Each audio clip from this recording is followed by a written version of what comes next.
మూసీ ప్రాజెక్టుకు green signal. BRS నేత కార్తిక్ రెడ్డి పిటిషన్ను కొట్టివేసిన ఎన్జీటీ.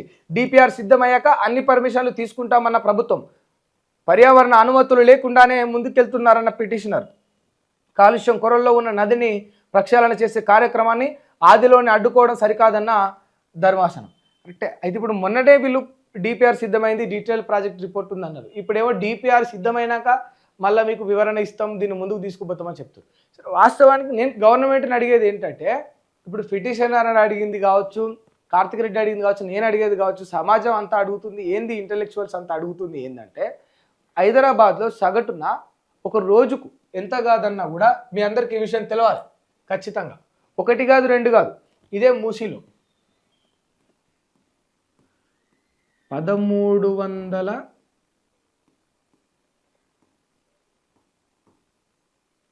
మిలియన్ లీటర్స్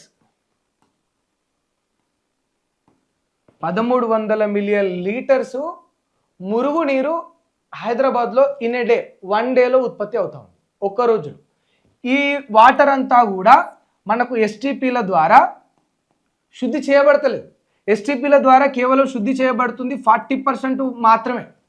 మిగతా 60% మురుగునీరు, ఆ వ్యర్థాలు మొత్తం కూడా 60% మొత్తం మూసీలో కలుస్తుంది. ఇది అందరు తెలుసుకోవాలి. ఇప్పుడు గవర్నమెంట్ని అడుగుతుంది ఏంటంటే, ఈ 60% మురుగునీరు ఎక్కడికి పంపిస్తారు? దీనికి మీ దగ్గర ఉన్న ప్రణాళిక ఏంది? మీరు ప్రవేశపెట్టబోయే డిపిఆర్లో మీ డీటెయిల్ ప్రాజెక్ట్ రిపోర్ట్లో దీనికి సంబంధించిన విషయాన్ని ఫస్ట్ ఈ తెలంగాణ ప్రజలకు, ఈ సమాజానికి, హైదరాబాద్కు, ప్రతిపక్షానికి, ప్రజలకు, అందరికీ ఒక క్లారిటీ ఇవ్వండి. మూసీ ప్రక్షాళన అంటే చాలామంది ఏదేదో చేసేస్తుండు, రేవంత్ అన్న ఏదేదో అయిపోతుంది, గవర్నమెంట్ మొత్తం ఏదో బ్రిడ్జ్ ఏదో కట్టేస్తుర్రు, దాని మించి రోల్స్ రైస్ కార్లు పోతాయి అని అనుకుంటారు.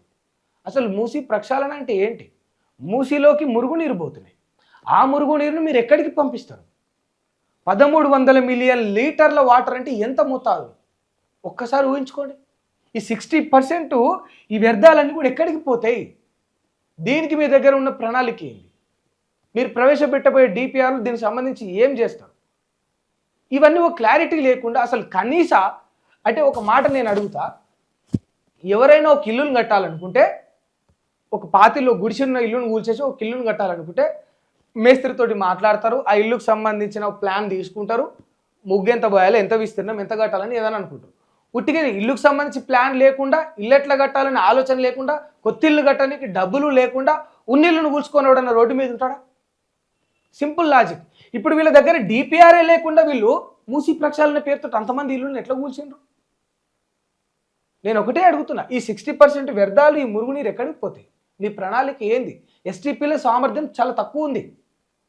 ఆ సీవేజ్ వాటర్ అంతా కూడా ఎంత 40% మహా అయితే వీళ్ళు క్లీన్ చేసేది. మిగతా 60% వాటర్ని ఎట్లా శుభ్రపరుస్తారు? ఆ వీటిని ఎక్కడికి పంపిస్తారు? ఏం చేస్తారు? ఒక క్లారిటీ కావాలి. ఇక్కడ ఎవడూ కూడా బ్యూటిఫికేషన్కి వ్యతిరేకం కాదు. నీ బ్యూటిఫికేషన్ ప్రణాళిక ఏదైతే ఉందో, ది వే ఆఫ్ ప్రాసెస్ ఏదైతే ఉందో, అది మాత్రం వరస్ట్గా ఉంది. సమాజం వ్యవస్థ అంతా మొత్తుకుంటుంది అదే.